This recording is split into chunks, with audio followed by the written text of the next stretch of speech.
Since confectioners were the initial builders of Egypt, the country is known for its sweet treats. Try these 12 incredible desserts while visiting Egypt. The variety of Egyptian desserts is infinite, ranging from syrupy sweetness to crispness and nuttiness. Here is my list of must-see attractions. Intercontinental Cairo Semiramis is the sponsor of this article. Egypt has a wide variety of sweets to enjoy with strong coffee or in one of the many busy cafes there. Even families on a tight budget don't hesitate to splurge and put the best on their tables during Ramadan, when Egyptian and local delicacies are especially well liked. As everyone restocks on their treats, there are lengthy lineups at the downtown pastry shops. But where do you even begin when there is so much variety? You must eat the following well-known Oriental and Egyptian desserts: 1. Basbousa. When you think of Middle Eastern sweets, this well-known semolina cake is probably what comes to mind. Basbousa is a luscious small square that melts on your tongue like pure sugar because it is rich, thick, and syrupy. According to assistant chef Khalid Hussein at Intercontinental Cairo Semiramis Café Corniche, it should be served with a tablespoon of yogurt on top to cut the sweetness, or it should be accompanied with strong coffee or mint tea. This dish is modest and easy to produce because its major components are semolina, sugar, ghee, and milk. And families frequently make it in large quantities or order it during Ramadan. One of Egypt's most well-liked sweets is basbousa.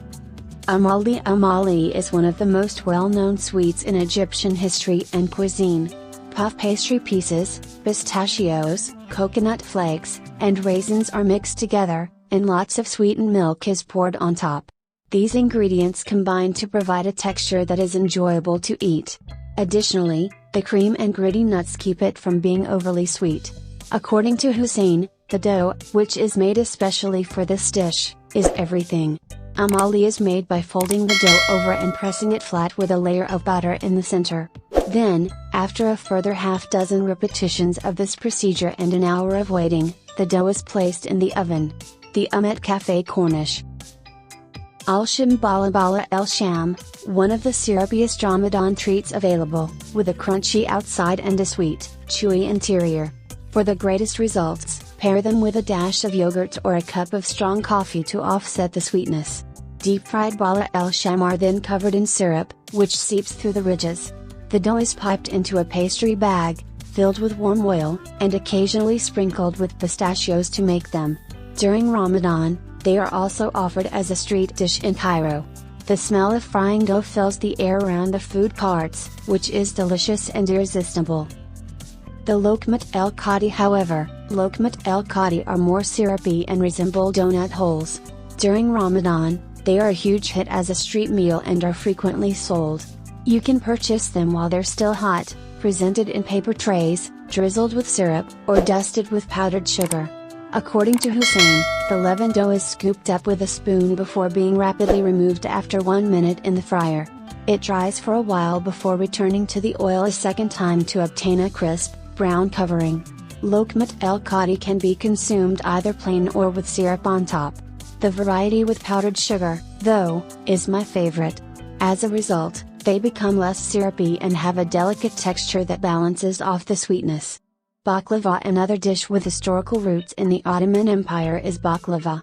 And today, it is consumed in every region where that former empire once existed, including the Caucasus, the Balkans, Greece, and Central Asia, in addition to the Levant and the Middle East. Some claim that it was possibly created in the imperial kitchens of Istanbul's Topkapi Palace.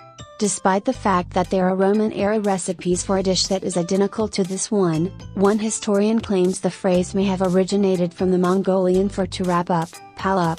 Today, the origin of the dessert is disputed, and both the Greeks and the Turks assert ownership of it.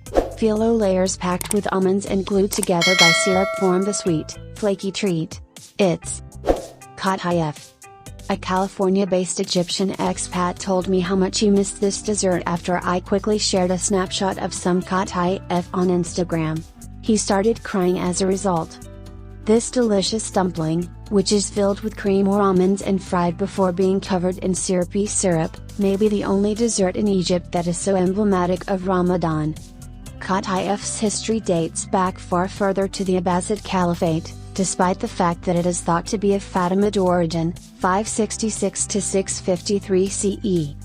If you're in Cairo during the holy month, pick up a box of Egyptian pastries since they're not frequently available outside of Ramadan.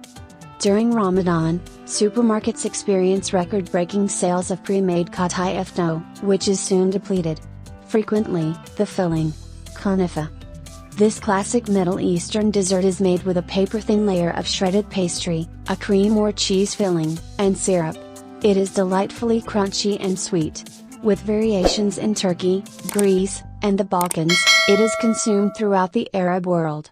The Fatimids of the 10th century are thought to have been the beginning of Conifer's long history. Although Conifer Nablus, a delicacy from Nablus, is orange in hue and loaded with white brine cheese, it is particularly well liked in Palestine. Banana, nuts, cream, cashews, and almonds are some of the toppings and fillings available at Café Corniche. Lay the shredded pastry on a tray to make Conifer. Add ghee next, followed by more shredded pastry, cream, or nuts, and another layer of shredded pastry. Donate generously. Meshabek. This dish, known in India as jalebi and in Egypt as Meshabek, is incredibly well liked.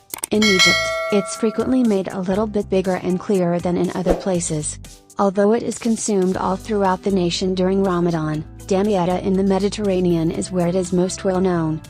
Meshabek is produced by deep frying flour batter into a shape like a pretzel and then letting it cool before dipping it in syrup. The ideal Meshabek should have a chewy middle and a crispy, slightly tangy exterior. Whenever it was Eid, I always recalled purchasing Meshabek at Khan al-Khalili. Along with the holiday-themed balloons, mechanical toys, and flashing lights, it is packaged in plastic and offered as a snack item. Al-Saraya Aish. Breadcrumbs covered in syrup and caramel and garnished with clotted cream and pistachios make up Aish al-Saraya. It's a decadent, creamy dessert that makes me think of tiramisu. The Levant's most well-known dish, Aish al-Saraya, which literally translates to bread of the palace, has origins that most likely date back to the Ottoman Empire. It has the creamy texture of cheesecake when served cold. I sampled some at Café Corniche and fell in love with this rich dessert right away. The orange blossom water gives the meal a lovely scent and creates a multi-sensory experience. Asab Zainab. This sweet dish, which literally translates to Zainab's fingers, is made with butter, semolina, yeast, and ghee. It was allegedly created by a woman by the same name more than a century ago. To create these Ramadan treats, roll the pastry, cut it, cook it, and then drizzle it with syrup. Kataif. Ancient Egypt is where these delectable sweets first appeared. At the Great Pyramid of Khufu in Giza, a kataif recipe was discovered, and carvings of kataif can be seen in temples in Memphis and Thebes. They were fashioned into a variety of shapes and imprinted with Ra, the solar deity. The distribution of kataif containing gold coins by the Fatimid kings necessitated the establishment of a new government department to handle the logistics. Kataif were frequently inscribed with inscriptions urging allegiance to the leaders. The Museum of Islamic Art in Cairo still has a handful of these Fatimid kataif molds on display. They continue to play a significant role in Egyptian culture today. They are consumed across the globe with a powdered sugar topping. Corb. A basic combination of butter, flour, and icing sugar is used to make corb, a type of shortbread cookie that is typically topped with a single almond. These tiny cookies, which have their origins in Azerbaijan historically, are very well liked in the Arab world. Assistant Chef Hussein explains that a special dough is produced at Café Corniche for Corb. A single pistachio or almond nut is then placed on top before being baked at a low temperature. You can order a specially curated collection from Café Corniche to try these delectable Egyptian treats. I hope you will like the video please, and it is not an order. If you like the video, do not forget to subscribe to the channel and activate the bell button to reach you with everything new.